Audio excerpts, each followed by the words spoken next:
लोकसभा चुनाव 2024 के लिए भारतीय जनता पार्टी ने रविवार को चुनावी घोषणा पत्र जारी कर दिया है। पार्टी मुख्यालय में प्रधानमंत्री नरेंद्र मोदी की मौजूदगी में मोदी की गारंटी 2024 नाम से जारी इस घोषणा पत्र में देश के सर्वांगीण विकास पर ध्यान केंद्रित किया गया है। अब इसे लेकर विपक्षी दलों ने भाजपा पर जमकर हमला बोला है। बिहार के पूर्व उप मुख्यमंत्री और राजद नेता तेजस्वी यादव ने जनसभा को संबोधित करते हुए कहा, आज भाजपा का घोषणा पत्र भी जारी हुआ है, लेकिन भाजपा के घोषणा पत्र में नौकरी के बारे में नहीं है, रोजगार के बारे में नहीं है, गरीबी कैसे कम करेंगे उसके बारे में नहीं है। हमें लगा था कि पीएम मोदी बिहार को कुछ देंगे, लेकिन कुछ भी नहीं दिया। इस देश में 80% किसान हैं, उन किसान भाइयों को लिए भी पीएम मोदी ने कुछ नहीं किया। आज घोषणा पत्र जारी की, लगा रे भाई बिहार को विशेष राज्य का दर्जा मिल जाएगा, महंगाई को कैसे खत्म करेंगे, लेकिन 60% हमारे नौजवान इस देश में रहते हैं और उस देश में नौजवानों के लिए कुछ नहीं। 80% हमारे इस देश पे किसान हैं, अन्नदाता हैं, पूरा देश का पेट पालते हैं, उन किसान भाइयों के लिए भी मोदी जी ने कुछ नहीं किया।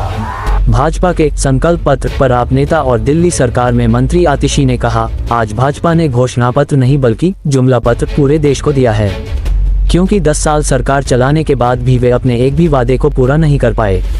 25% युवा बेरोजगार हैं, महंगाई अपनी चरम सीमा पर है, आज एक आम परिवार के लिए घर चलाना लगभग असंभव हो गया है। जितना खर्चा पूरे देश में आयुष्मान भारत योजना पर हुआ है वो दिल्ली के स्वास्थ्य बजट से भी कम है। इसी जुमला पत्र में कहा गया था कि किसानों की आय दोगुना करेंगे, आज वो वादा गायब हो गया। इस घोषणा पत्र में एमएसपी कानून की बात तक नहीं की गई है। देश के इतिहास में सबसे ज्यादा 25% युवा बेरोजगार, 45% फ्रेश ग्रेजुएट बेरोजगार, महंगाई अपनी चरम सीमा पे है। मोदी जी ने कहा था बहुत हुई महंगाई की मार, अब की बार मोदी सरकार, लेकिन पेट्रोल का दाम 75 रुपए से 100 रुपए पे पहुंच गया, डीजल का दाम 55 रुपए से 90 रुपए पे पहुंच गया, गैस के सिलेंडर का दाम 300 रुपए से 1200 रुपए पर पहुंच गया। आज एक आम परिवार के लिए घर चलाना लगभग असंभव हो गया। स्वास्थ्य सुविधाओं की बात करेंगे, आयुष्मान भारत की बात करते हैं प्रधानमंत्री नरेंद्र मोदी जी। जितना खर्चा पूरे देश में आयुष्मान भारत पर हुआ है वो दिल्ली के स्वास्थ्य बजट से कम है। दिल्ली में स्वास्थ्य का बजट 9,500 करोड़ है, लेकिन पूरे देश में आयुष्मान भारत पर सिर्फ 8,000 करोड़ का खर्चा हुआ है। आप किसानों की बात करिए, इसी जुमला पत्र में 10 साल पहले कहा गया था कि किसान की आय को दुगुना करेंगे, आज वो वादा गायब हो गया।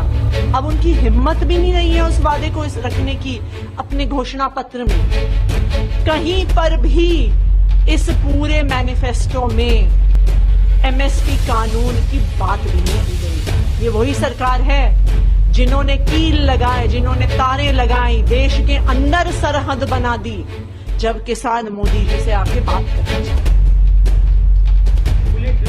घोषणा पत्र को लेकर कांग्रेस ने भी भारतीय जनता पार्टी पर जोरदार हमला बोला है। कांग्रेस के वरिष्ठ नेता पवन खेड़ा ने इसे झूठ का पुलिंदा बताया है। यमराज ने एक ऐसी मशीन बनाई थी कि जब भी कोई झूठ बोलता था वो टन टन आवाज शुरू हो जाती। आज सुबह से वो मशीन बंद ही नहीं हो रही, टन टन टन बजे जा रही। तो यमराज बड़े चिंतित हुए, उन्होंने चित्रगुप्त को बुलाया और कहा, चित्रगुप्त ये बंद क्यों नहीं हो रही? तो चित्रगुप्त ने कहा, महाराज आज मोदी जी का गारंटी पत्र या संकल्प पत्र जारी होने वाला है, अभी तक बज रही है, आपको डिस्टरबेंस हो रहा होगा, घंटी की आवाज आ रही। यह स्थिति एक प्रधानमंत्री की हो गई, एक ऐसे नेता की हो गई जो 10 साल से प्रधानमंत्री। इस संकल्प पत्र या मोदी की गारंटी पत्र, जो भी ये नाम देना चाहें, हमें इस नाम से बड़ी घोर आपत्ति। इसका नाम माफीनामा होना चाहिए, और माफीनामे में तो वैसे भी ये एक्सपर्ट है। इन्हें दलितों से माफी मांगनी चाहिए थी, किसानों से माफी मांगनी चाहिए थी, इन्हें नौजवान जो बेरोजगार नौजवान हैं उनसे माफी मांगनी चाहिए थी, अग्निवीर के जवानों से माफी मांगनी चाहिए थी, आदिवासियों से माफी मांगनी चाहिए थी। अंकिता वहीं कांग्रेस की नेत्री सुप्रिया श्रीनेत्र ने भी इसे मुद्दा विहीन घोषणा पत्र बताया है। उन्होंने कहा कि न तो इसमें युवा, बेरोजगार और किसानों के लिए कोई बात है, न ही यह मूल मुद्दों पर आधारित है। श्रीनेत्र ने कहा कि इसमें चीन द्वारा किए अतिक्रमण और जम्मू कश्मीर में शहीद होते सैनिकों की भी उपेक्षा दिखाई देती है। न महंगाई का कोई सलूशन दिया है, न नौकरी का कोई सलूशन दिया है, न महिला सम्मान पे बात करी है, न बात करी है किसान की, न बात करी है युवा की, न बात करी है चीन के अतिक्रमण की, और आंखें मूंद ली है जो शहादत हो रही है जम्मू कश्मीर में और उसकी जगह बरगलाया जा रहा है। इस मैनिफेस्टो को देखकर लोग हाथ जोड़कर बोल रहे हैं, हो गया बस, बहुत हो गया प्रभु, 10 साल आपको मौका देकर देख लिया, जुमलों के अलावा हमें कुछ नहीं मिला, और अब आपको बदलकर एक ऐसी सरकार लाएंगे जो युवाओं के बारे में, महिलाओं के बारे में, किसानों के बारे में, उन लोगों के बारे में जो समाज के हाशिए पर है, श्रमिकों के बारे में, उनकी सोच, उनके न्याय की बात करती है।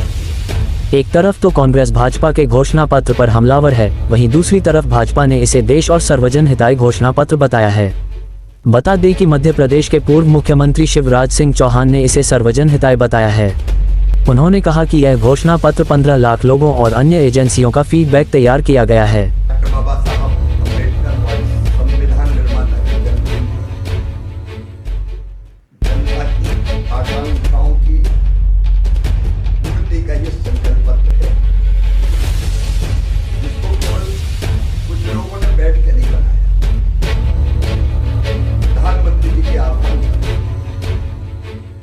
लाख से ज्यादा सुझाव आए, व्यक्तियों ने, संस्थाओं ने सुझाव दिए। सही अर्थों में ये जनता के लिए तो जनता के द्वारा संकल्प पत्र है। प्रधानमंत्री नरेंद्र मोदी आज मध्य प्रदेश के दौरे पर हैं। इस दौरान पीएम मोदी ने देश की भाजपा सरकार की उपलब्धियां मंच से गिनाते हुए कहा कि हम अन्नदाता को उर्वरक दाता और ऊर्जा दाता बनाना चाहते हैं। साथ ही उन्होंने कहा कि हम बिजली बिल जीरो करने की दिशा में काम कर रहे हैं। यही नहीं, इस दौरान उन्होंने एमपी की डॉक्टर मोहन यादव सरकार की भी जमकर तारीफ की। पीएम मोदी ने कहा, सरकार गंभीरता से हर गारंटी पूरी करने में जुटी है। जनता से कि पुराने सारे रिकॉर्ड तोड़ने की अपील करते हुए उन्होंने कहा कि अगली बार जब मैं नंदापुरम आऊंगा तो मावा बाटी और गुड़ की जलेबी के साथ विजय उत्सव मनाया जाएगा। हम अन्नदाता को ऊर्जादाता और उर्वरक दाता दोनों बनाना चाहते हैं। बिजली का बिल जीरो हो, इतना ही नहीं, बिजली से कमाई भी हो आपको। इसके लिए पीएम सूर्य घर मुफ्त बिजली योजना हम आपके घर घर पहुंचाने के लिए काम करना चाहते हैं। एमपी के होशंगाबाद के किसान भी नंबर 1 पर पहुंचे, इसके लिए हम काम करने वाले। दालों में आत्मनिर्भरता और मोटे अनाज यानी श्री अन्न को दुनिया को बाजारों तक पहुंचाना, ये मोदी की प्राथमिकता है। आज बाबा साहेब अम्बेडकर जयंती पूरे देश में श्रद्धा और सौहार्द के साथ मनाई जा रही है। इसी क्रम में आज भोपाल में मध्य प्रदेश के मुख्यमंत्री मोहन यादव, पूर्व मुख्यमंत्री शिवराज सिंह चौहान और भाजपा प्रदेश अध्यक्ष वीडी शर्मा ने बाबा साहेब डॉक्टर भीमराव अंबेडकर को उनकी 134वीं जयंती पर श्रद्धांजलि अर्पित की। भारतीय जनता पार्टी जिंदाबाद, जिंदाबाद, जिंदाबाद। संविधान निर्माता भीमराव अंबेडकर अमर रहे, अमर रहे, अमर रहे। बाबा साहब अमर रहे, अमर रहे, अमर रहे। जब तक सूरज चांद रहेगा, भीमराव अंबेडकर अमर रहे, अमर रहे। मध्य प्रदेश कांग्रेस के पीसीसी चीफ जीतू पटवारी भी आज बाबा साहब को श्रद्धांजलि देने पहुंचे थे। इस दौरान उन्होंने कहा कि आज इस पवित्र दिन पर मैं बाबा साहेब अम्बेडकर को याद करता हूं। उनके द्वारा बनाए गए देश के संविधान की रक्षा हम अपनी शहादत भी देकर करेंगे। बता दें कि इस दौरान बाबा साहब अमर रहे और संविधान की रक्षा हम करेंगे जैसे नारे गूंजते रहे। इस दौरान कांग्रेसियों ने जोर शोर से संविधान की रक्षा हम करेंगे की नारे लगा रहे थे। आज ग्राम उदयगढ़ में मध्य प्रदेश सरकार में वन पर्यावरण अनुसूचित जाति कैबिनेट मंत्री नागर सिंह चौहान ने राम मंदिर में दर्शन लाभ लिया। इस अवसर पर उनके साथ रतलाम, झाबुआ, अलीराजपुर क्षेत्र की लोकसभा प्रत्याशी अनीता नागर सिंह चौहान भी साथ थीं।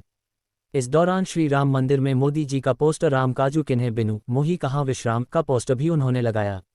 इसके उपरांत कार्यकर्ताओं से मुलाकात की। इस अवसर पर उनके साथ जिला महामंत्री मांगीलाल चौहान, मंडल अध्यक्ष राजू मुवेल, महिला मोर्चा जिला अध्यक्ष भावना नागर, कमरूहर अजनार, प्रकाश जमरा, जग्गू भूरिया, नरसिंह चौहान, भाजपा युवा नेता राहुलराज सिंह गेहलोत, धन्नालाल राठौर, धामंदा सरपंच दिनेश रावत आदि सरपंचगण एवं भाजपा कार्यकर्ता गण उपस्थित थे।